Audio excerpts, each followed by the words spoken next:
कल की नगरी में आप पहुंचे हैं, कैसा लग रहा है और क्या क्या परफॉर्मेंस आज होनी है? कुदरत की ऐसी धरती है संभल।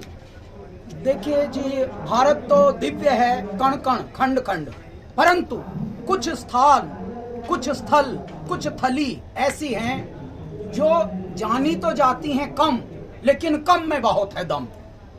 और ऐसी धरती पर आए हैं हमारे डीएम राजेंद्र पेंसिया, जिन्होंने आते ही कल की धाम को और विश्व विख्यात करने के लिए एक संबल महोत्सव का आयोजन कर डाला। परमात्मा की ये धरती देखिए कि जान तो रहा है जन जन, लेकिन जब संगीत की, और वो भी कैलासा के संगीत की अनहत नाद यहाँ गूंजेगा, उसकी स्वर लहरियां गूंजेगी, तो बात कुछ अदम की हो जाएगी। तो ऐ मेरे विश्ववासियों, देशवासियों, खंड खंड वासियों, आज Kailash Kher and Kailasa live in concert Sambhal महोत्सव।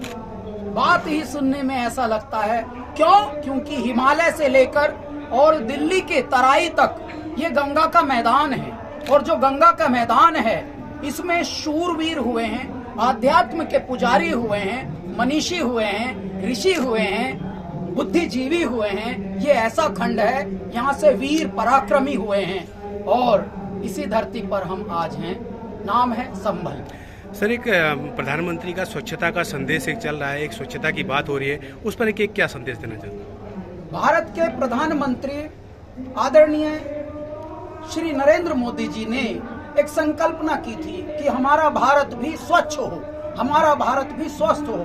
मेरे भारतवासियों ने उसको एक जन आंदोलन बना दिया, और आज जिला जिला, नगर नगर, शहर शहर, गांव गांव में इतनी अवचेतना बढ़ी है कि ये अपने आप में एक पूरे विश्व के लिए कीर्तिमान स्थापित कर रहा है, और इसके लिए हर भारतीय सजग होकर श्रमदान दे रहा है, अच्छे कार्य कर रहा है। पहले पिचकारियां मारते घूमते थे, अब थोड़े संभल रहे हैं। अच्छा, क्या होता है, एकदम से खत्म नहीं होती समस्या बड़ी होती है तो वो कम होती है। फिर मैंने कहा कि कम में दम होता है। देखिए, करप्शन भी तो भारत में बहुत होता था, लेकिन अब धीरे धीरे कम हो रहा है। एकदम से कुछ भी खत्म नहीं होगा, पाप भी खत्म नहीं होता, लेकिन पाप कम होता, वो भी एक प्रारंभ होता है अच्छाई का। तो हमारे देश में स्वच्छता की शपथ लेकर हर भारतीय चल पड़ा है, और हर भारतीय जागरूक हो गया है। और भगवान ने, ईश्वर ने आपके कैलाश खेर पर भी ये कृपा की है कि प्रधानमंत्री जी के हम निर्वाचित, उन्होंने हमें बाकायदे सुनियोजित ढंग से चयनित किया है अपना स्वच्छ भारत के एम्बेसडर बनाकर, उसके कैंपेन का एक बहुत बड़ा हिस्सा बनाकर। तो इसलिए हम जहां भी जाते हैं, यहाँ तो विदेश की धरती पे भी जाते हैं, वहां भी कहते हैं, माना कि आपकी दुनिया साफ दिख रही है, लेकिन दिलों को भी साफ करो। सर, संभल एक संस्कृति नगरी है, नए उभरते कलाकारों को लेकर क्या एक संदेश देना चाहते हैं? भैया, कलाकारों को आप हमसे क्या संदेश लेंगे? घर घर में ये संदेश जाना चाहिए कि कलाकार वो होता है जो कल को देता है आकार, द शेपर ऑफ टुमारो। इसलिए ऐ मेरे हर घर वालों, कलाकारों की इज्जत करना सीखो।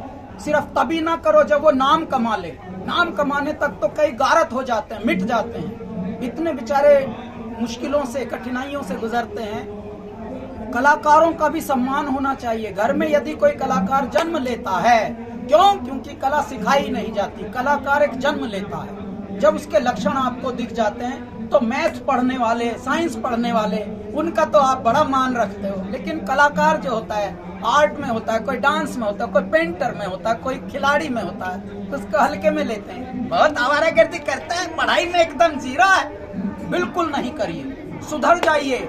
ऐ मेरे घर वालों, हम क्या सजेशन दें? आप कलाकारों का सम्मान करना सीखो। छोटे बालक से ही कलाकार का मन संवेदनशील होता है, बालक का मन होता है तो उनका दिव्य मन होता है, देवताओं का मन होता है कलाकार का। इसलिए उनको लाड़ करो, उनको प्रेम करो, और तब करो जब उनको कोई ना जाने, ताकि आप उनके अंदर का आत्मविश्वास जगाए रखें। हरिओम। एक बार पुनः आपको संभल आने की बहुत बहुत बधाई। बहुत बहुत